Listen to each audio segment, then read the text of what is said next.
So recently I've gotten done with the CoolBlue setup, and I'm getting ready to go ahead and move that over and to make that my regular editing rig.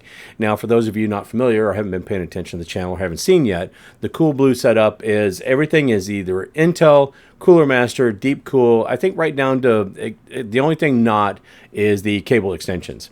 Everything else, the NVMe drive, the power supply, the case, fans, everything else, including the GPU, which is an Arc A750 from Intel. It's got a 12700 KF in there. It's a fairly reasonable or fairly decent i7 that's in there.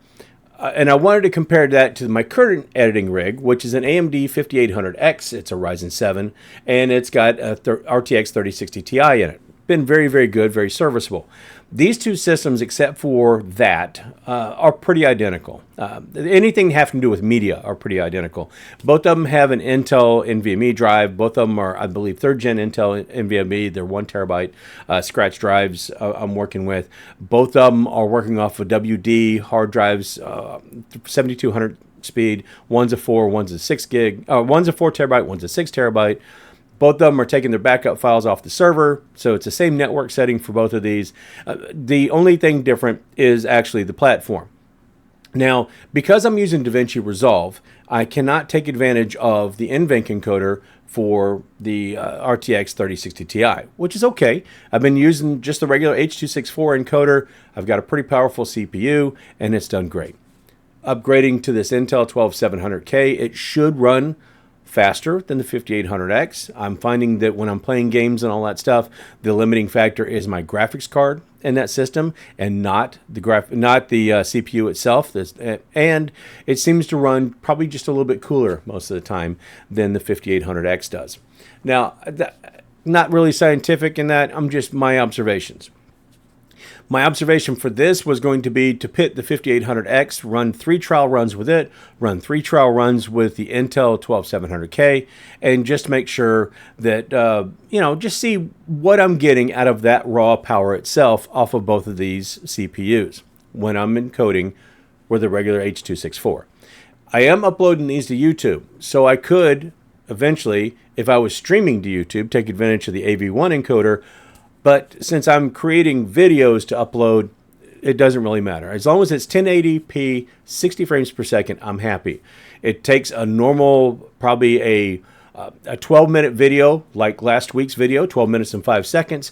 It took about 4.5 minutes to 4 hours and 50-something seconds to render that video to put on. And so I wanted to check and see how that compares between the 5800X and 12700. I ran 3 runs. I went ahead and ran 1 run each, giving it time to cool down in between runs so I could see what the next run would be. The first 2 runs doing that were fairly close between the two.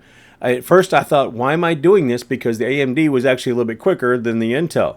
But then I ran the Intel and it was actually a little bit quicker than the AMD. Both of them averaged out after 2 runs to be almost the same exact time. So at this point, I wasn't seeing any difference, and I was second-guessing myself a little bit. So I went ahead and made the 3rd run with the AMD. Got a time that was consistent with the other 2 runs. Okay, we're in pretty good shape. I'm running a 12-minute video in less than 5 minutes. That's all right. About 40% of the time, 40% of the time of the video in 1080p, 60 frames per second. I can't complain about that too much. So I went ahead and did 1 more run on the Intel 12700. 3 minutes and 19 seconds. And I'm thinking, okay, I don't know what happened, but each one of these Intel runs has looked better, not necessarily better and better, but has looked considerably, it runs quieter. It doesn't seem to have any kind of issues ramping up or anything. And 3 minutes and 19 seconds, I can't complain about that. And I'm thinking at this point, okay, this is a no-brainer. I'm definitely going to go ahead and swap these soon and start doing more of the videos on the Intel system than on the AMD system or the AMD CPU. But then there's a caveat. And that caveat, like I mentioned before, is I can't take advantage on the free version of DaVinci Resolve. I can't take advantage of the hardware encoder that's on the RTX 3060 Ti. I can't use the NVENC encoder to do that. So I thought, well, wait a minute. I wonder if I can use the AV1 encoder that's on the A750. Well, it turns out I can. I can select that, and I can use those drop downs, and I can go ahead and select the AV1 encoder, and it does recognize that it's an A750, and the result was quite a bit better. 1 minute and 52 seconds. So trimmed, cut my editing time in half when it was already about 40% of the length of the video. So we're talking about rendering a video that's 12 minutes and 5 seconds long in 1 minute 52. It does have some little pop-ups. It does have some B-roll footage. It does have some other things that get, so if I was just running a straight video all the way through, it would probably be even faster. It's slowing down when I put the extras in, but that's okay. It has to render those, and that's perfectly understandable. 1 minute and 52 seconds is enough where I should have been doing this already. I should have had this thing, put it as my editing rig already, and I haven't been doing it because I've been dragging my feet going, oh, well, yeah, I kind of want to do that. It's a good idea. I think I should do that. But same thing I do with my server. When I finally took the plunge and I finally got the server up and running, it's doing great. In fact, that's where I'm being able to test these by putting those files back and forth on the server, pulling it back off so I can use it on the scratch drive. And, so I'm getting the same exact files being rendered for each run. Come to find out that I'm very, very happy with the Intel build, and I'm in fact going to be editing this video on that. So what I will do is I will go ahead. It's not a scientific test, we know that, but it is turning out much, much faster than the AMD and NVIDIA processing part. So I can't really complain about that. Now I did try to do a similar thing where I tried to use I tried to get a little bit of help from the GPU by changing a few settings in DaVinci Resolve, and it was noticeably worse. I tried to encode an H.265 and an H.264, and in both times it took over 5 or 6 minutes for those. So for me to change and do that now probably is not going to be worth it, but for me to go ahead and render with the AV1 encoder on that ARC A750, that at this point has to be a no-brainer. So if I don't know what kind of setups you guys are doing, I don't know if you're streaming, I don't know if you're just playing games. Game playing still on that ARC A750 is not going to be great. You're still better off with an AMD or an NVIDIA card. But if you're rendering or you're streaming or something like that, that card, that combination of that 12700 and that A750, I think I'm going to be really, really happy with. So now the big thing is just to unplug everything and move everything. But in the meantime, this video, I'm going to go ahead and whatever the length of the time is, I will go ahead and put that in the description. I will also put how long it took to render the video in the description, so you guys got a little bit of an idea there.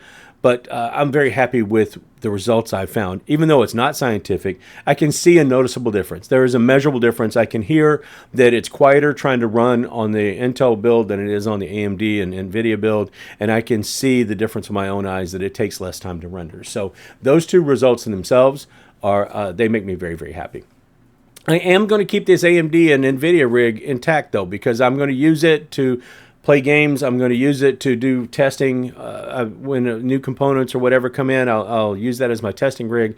The other thing also is because that Intel Arc A750 is not the best at playing games, I'm not sure how we're going to be. I'll have to test between the two, streaming, see how I like the streaming setup.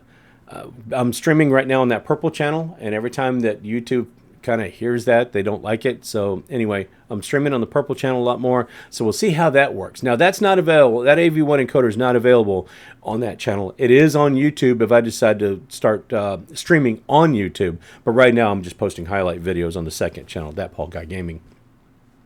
In any case, this is something that I'm going to be switching over to pretty soon here. I will let you guys know what the results for this video were, and if you got anything out of this video at all, go ahead and throw me a like on it. Or if you found it interesting, or just thought, hey, that I would not have thought that. That AV1 encoder is going to be something else. The new AMD GPUs that are coming out, the 7000 series, all have that encoder as well. Now, I don't have one of those to test with this yet, but that might make all the difference in the world, especially if you've got a Ryzen 7000 series as a CPU. So I'll be interested in checking that a little bit further down the road when the dust settles, they're back in stock, and I can figure out what the actual price is going to be. Yeah, so we'll see how that is. In the meantime, As I mentioned, if you did like the video, got anything out of it, just found it interesting, go ahead and throw a like on it. Getting really close, almost at 800 subscribers. So if you can push me over the top, that would be great.